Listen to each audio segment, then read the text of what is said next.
Shalom, graça e paz, a paz do Senhor Jesus, tudo bem com vocês?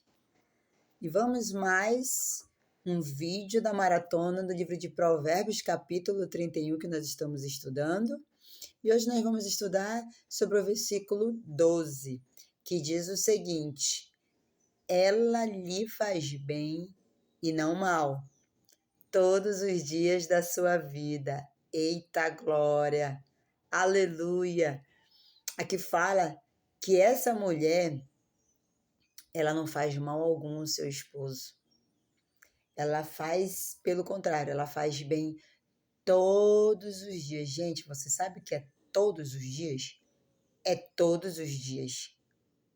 Você já parou para analisar como que você tem tratado seu esposo? Tem sido bem ou tem sido mal? Você tem causado bem ou mal para ele todos os dias? Porque aqui diz que essa mulher virtuosa, ela faz bem todos os dias. Essa mulher, ela é uma mulher gerenciadora das suas emoções. E com isso, ela traz paz. Ela traz um equilíbrio emocional não só sobre o seu esposo, mas sobre os seus filhos, aquelas que têm filhos, sobre a sua casa. Amém? E nós vamos aprender hoje com duas mulheres que foram gerenciadoras de suas emoções e com isso não causou dano algum ao seu esposo. Nós vamos aprender com Ana e mais uma vez também com a Sunamita, porque não sei se vocês se lembram ou vocês que já assistiram o vídeo anterior, eu falei sobre a Sunamita. Livro de 2 Reis, capítulo 4, vocês lembram? Para quem não leu e para quem não ouviu ainda o vídeo, vá lá, eu vou deixar no link aqui da descrição desse vídeo para você acompanhar, amém? Então, nós aprendemos com Ana no livro de 2 Samuel, capítulo 1, versículo 10 ao 13, que diz o seguinte: quando Ana era estéril, ela era muito atribulada de espírito. E mesmo assim, ela era atribulada de espírito porque ela era estéril, tá, amados? Então ela tinha uma demanda interior dentro dela, um conflito interior, que era a esterilidade. Só quem é estéril sabe do que eu estou falando aqui. Ou foi estéril e Deus fez um milagre, ou ainda é estéril. Porque uma esterilidade para uma mulher que tem muita vontade de ter filhos não é fácil. É muito fácil você que tem facilidade para ter filha, que nem as hebreias, como diz no livro do Antigo Testamento, que as hebreias elas tinham filho muito rápido, né? Eu conheço mulheres que elas são hebreias literalmente porque elas têm muitos filhos e ao ter filhos elas foram com muita facilidade. Então Ana, ela não tinha esse prazer, ela não tinha essa alegria de ter tido um filho. E o maior desejo de Ana era o quê? Ter um filho. E nesse processo de esterilidade, ela podia muito bem ter surtado psicologicamente. Por quê? Ela tinha uma mulher que afrontava ela todos os dias praticamente, que era Penina.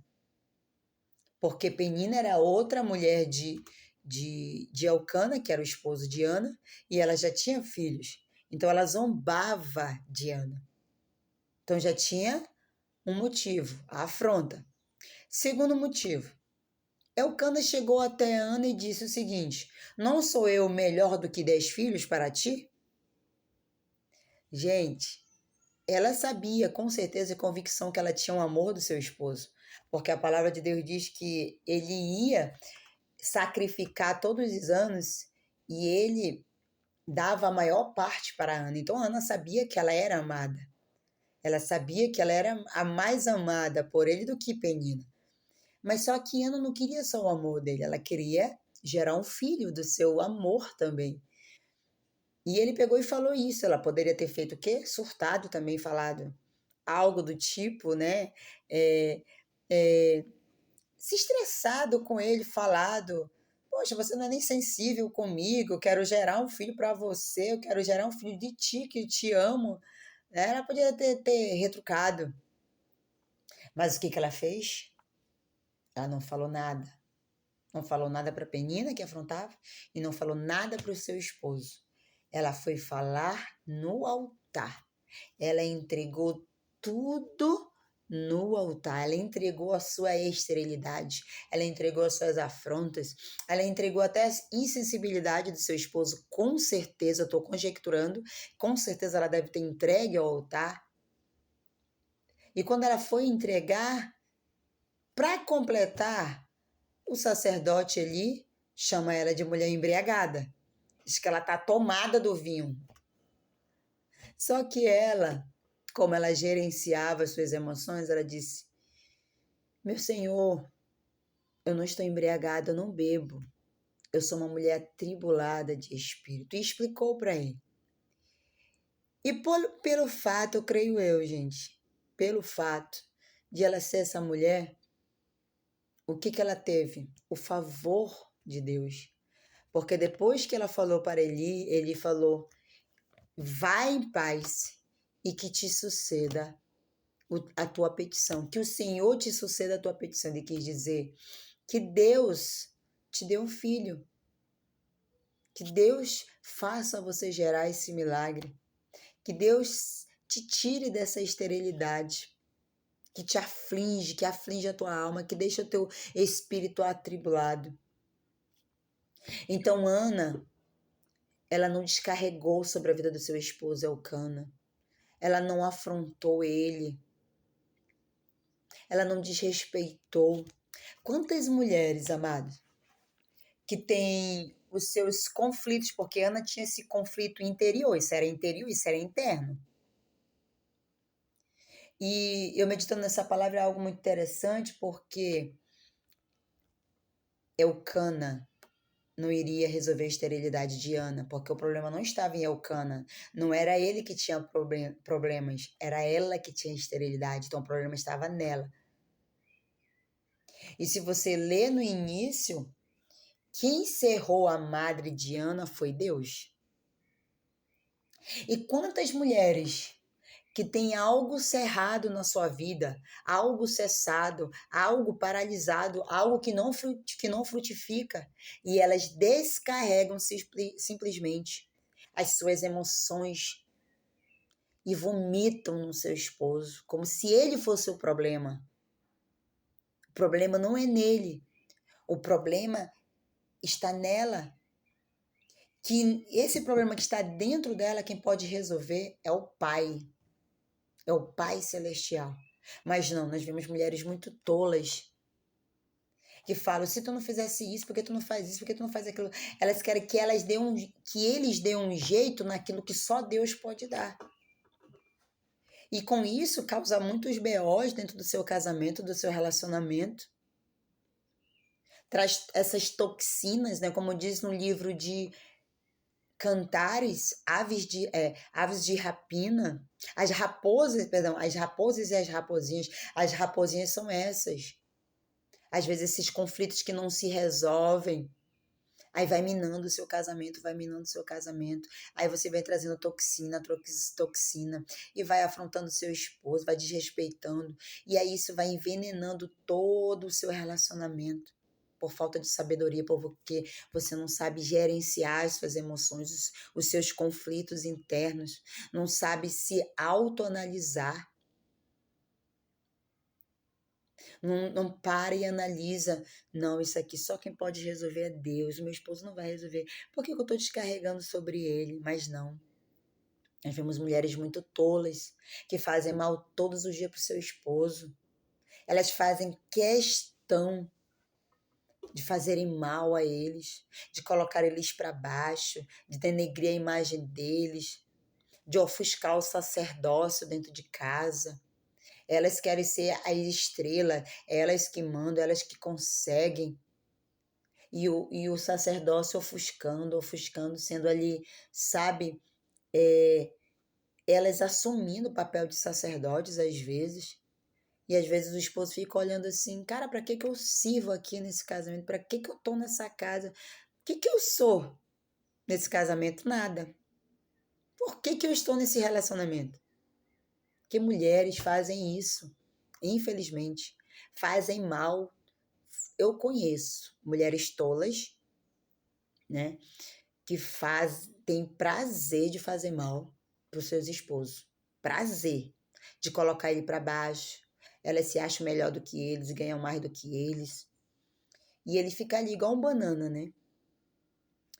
Outra mulher que nós aprendemos para finalizar esse estudo é a Sunamita. Vamos falar mais uma vez dela. Eu falei no vídeo anterior. Ela, no livro de 2 Reis, capítulo 4, você pode ler lá do versículo 1 ao 37 toda a história. No início, ela faz um quarto para o profeta, que eu já falei no antigo vídeo, que eu falei sobre administração, que ela foi uma administradora, só que ela tem esse outro ponto maravilhoso. Ela fez bem para o seu marido. Aconteceu um fato.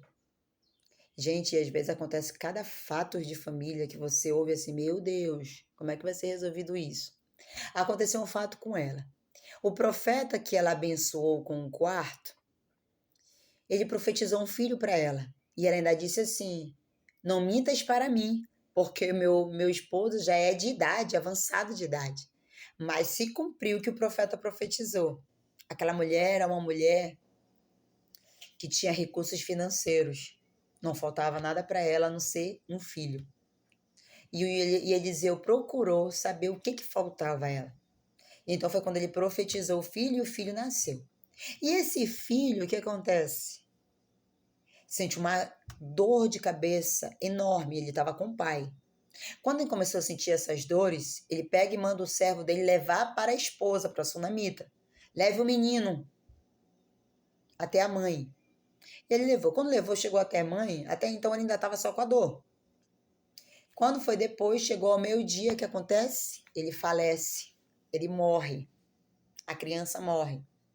Segundo a Bíblia aqui, ela carregou, significa que ele poderia ter de 1 a 3 anos, 4 anos, porque você só consegue carregar uma criança até, acho que até uns 5 a 6 anos, vamos supor, dependendo do peso da criança. Mas vamos supor, eu estou conjecturando, de 1 a uns 4 anos. E ela pega essa criança e ela sobe e a leva para onde? Para o quarto do profeta que ela tinha feito. Só que o profeta não estava na casa nesse dia. Ela chegou lá, colocou na cama do profeta e em seguida ele morre, né? A criança morre e ela coloca na cama do profeta e ela teve uma ideia. Eu creio que Deus deu essa ideia, claro, é óbvio. Para estar na Bíblia, foi o Espírito de Deus com certeza. E ela manda pegar os jumentos, ela foi atrás do profeta. E no meio desse caminho, ela disse para o seu esposo, vai tudo bem. Ela não falou que a criança tinha morrido. Vai tudo bem. Pegou, foi no caminho e foi para a casa do profeta. Quando ela estava chegando na casa do profeta, Geazi avista e fala para Eliseu, vai lá e vê o que é que está acontecendo com ela. E no caminho, Geazi vai até ela, vai tudo bem com você? Vai tudo bem com seu esposo? Vai tudo bem com seu filho? Ela falou, vai tudo bem. Ela queria falar com o profeta. Quando chegou até lá, Eliseu manda Geazi pegar o bordão dele e ir lá até o menino para curar o menino. Só que Geazi foi e ele voltou. E ele disse, o menino continua morto. E ela já tinha falado, a sunamita pegou e falou pro profeta, só vou sair daqui. Ela se jogou nos pés do profeta e falou, só vou sair daqui quando tu resolveres o meu problema. Ela nem confiou no Geazi, tanto é que ela não falou o problema pro marido e não falou o problema pro Geazi, falou o problema para o profeta. E quando aconteceu isso, que Geazi chegou lá, nada da criança ser curada, Eliseu pegou e foi até a casa dela. Disse que ele foi até a casa dela, para quem já leu, para quem não leu, leia para você saber dessa história que é muito maravilhosa. É uma história de fé. Essa mulher teve muita fé e foi com a pessoa certa. E chegando lá, Eliseu faz os procedimentos, como está escrito na palavra, ele fica boca a boca com a criança, mão com mão, por cima da criança, e quando foi, a criança ressuscita, dá sete espirros e ressuscita, né? Foi curado, foi ressuscitado, na verdade. Então, o que nós aprendemos com essa mulher? Ela sabia que o marido dela não iria ressuscitar a criança. Ela sabia que só um milagre extraordinário. E de onde iria sair o milagre? De quem profetizou. Ela falou assim, eu não pedi filho nenhum. Ela chegou lá com ele. Se você ler, é muito interessante essa parte. Eu não te pedi nada de filho. Ela tá morto.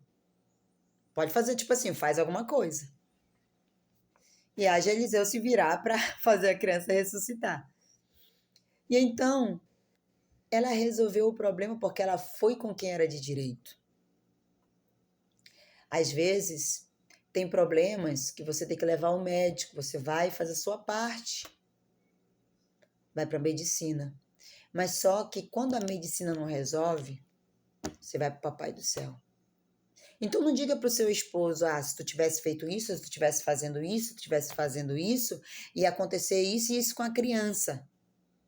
Ela sabia que aquilo ali era um milagre científico. E quem é acima da ciência? O Papai do Céu. E ela sabia, ela reconhecia a unção que estava sobre a vida do profeta. Ela sabia que o marido dela não iria ressuscitar a criança. Então ela não causou um caos. Ela poderia muito bem, tu me trouxe um menino doente, né? Abençoado, tu me trouxe um menino doente, aí morre nos meus braços, a culpa é minha, e aí como é que fica? Por que tu não deu um jeito? Não. Ela resolveu a situação. Porque Deus deu um comando para ela, deu um direcionamento. Então essa mulher, nós aprendemos com ela que nem tudo nós devemos chegar até o marido, aquelas que são casadas. Nem tudo você tem que chegar até o seu marido. Nem tudo você tem que levar para ele, porque não é ele que vai resolver.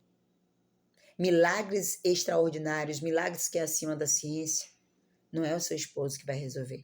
A não ser que ele seja um pastor, apóstolo, bispo, tem autoridade, ele tem um dom da cura. Aí você fala, vai lá, homem, você... Vai lá, amor. Homem não, vai lá, amor. E usa o dom de cura, ressuscita o nosso filho. Mas não. Não era esse o caso. Ela sabia onde estava a solução do problema. Então ela foi aonde? Diretamente. Outra coisa, ela não saiu falando. O meu marido entregou meu filho doente, tu acredita que ele morreu na minha mão e agora eu tenho que correr atrás de alguma coisa, eu tenho que me virar, esse banana. Ela não esculhambou com seu esposo, não fez mal a ele. Não denegriu a sua imagem para Geazi e nem para o profeta. Pelo contrário, ela chegou até o profeta dizendo, eu não pedi esse filho. Eu tenho que profetizar sobre a minha vida. É que nem aquelas mães que têm a promessa e tem o filho, gera o filho. E aí foi uma promessa de Deus, e vai lá com o marido, tu isso, e aquilo, foi tu que pediu? Não, foi Deus que deu, então é a responsabilidade de Deus. Deus arca com a responsabilidade do que ele dá. Amém? Então nós aprendemos hoje com essas mulheres que nós devemos fazer bem todos os dias. Não só para marido, mas para seus filhos. Eu, no caso, sou divorciada. Eu tenho que fazer todos os dias bem para minha filha. Eu tenho que fazer todos os dias bem para os que me cercam, para as minhas amizades, para os meus líderes, para os meus pastores. Eu tenho que fazer bem. Agora, essa palavra literalmente é para vocês que são casadas. Façam bem todos os dias para o seu esposo. Não traga estresses para dentro da sua casa, sendo que você, mulher, pode resolver esse problema. O que cabe você a resolver, resolva. Agora, é claro, coisas que são já para o sacerdote resolver, responsabilidade já bem pesada, claro que é para ele, mas mesmo assim, espera o seu marido chegar do trabalho, faça uma massagem relaxante, Faça uma massagem, prepare o arado para contar a bomba. Faça aquela comida gostosa, faça os seus deveres de esposa. Acho que você está me entendendo o que é. E depois converse com ele. Olha, aconteceu um BO. Amor, tem um BO para te contar aqui, olha. Aconteceu assim, assim, assim. Não deu para me resolver, só cabe a você resolver. E contando com calma. Não é jogando, olha, aconteceu assim, assim, assim, pega. Resolve o teu homem da casa. Não, não é assim. Não é assim. É com educação, é com mansidão, prudência. Amém? Quero aqui declarar para você, mulher, que você venha ser essa mulher gerenciadora das emoções da sua casa. Eu não estou falando de tudo, é claro que nem tudo é você, ainda mais quem esteja filho mais adultos, eles também têm que aprender a gerenciar suas emoções, aprender a gerenciar os seus filhos, se eles já têm filhos e os seus netos. Claro que eles têm que resolver, mas eu digo assim, dos que estão na sua casa, que moram com você, seja gerenciadora das suas emoções. Faça bem todos os dias o seu esposo, não faça mal. Não saia denegrindo a imagem do seu esposo. Não fale mal do seu esposo. Não fale mal dos seus filhos. Se você está com um problema com o seu filho, vá com aquela irmã com uma mentora, uma pessoa que tem sabedoria, que sabe, que você vê assim, que ela sabe gerenciar, ela já passou pelo que você está passando, então peça conselhos dela. Peça conselhos de casais também, de mulheres que são casadas. Se você é casada, peça conselhos de mulheres casadas. Não que a solteira possa te ajudar, pode te ajudar também. Mas vá diretamente com quem Deus vai te direcionar. Não saia contando as suas situações do seu casamento, dos seus filhos, denegrindo seus filhos, denegrindo seu esposo. Isso é feio. Não faça mal a ele, faça bem. Amém? Que o Senhor te abençoe, te encha da graça, da sabedoria, do conhecimento de Deus. Que o Senhor te faça uma mulher muito prudente, muito sábia. E eu profetizo em nome de Jesus que você venha fazer bem todos os dias na vida do seu esposo. Amém? Shalom, graça e paz. Deus abençoe a todos.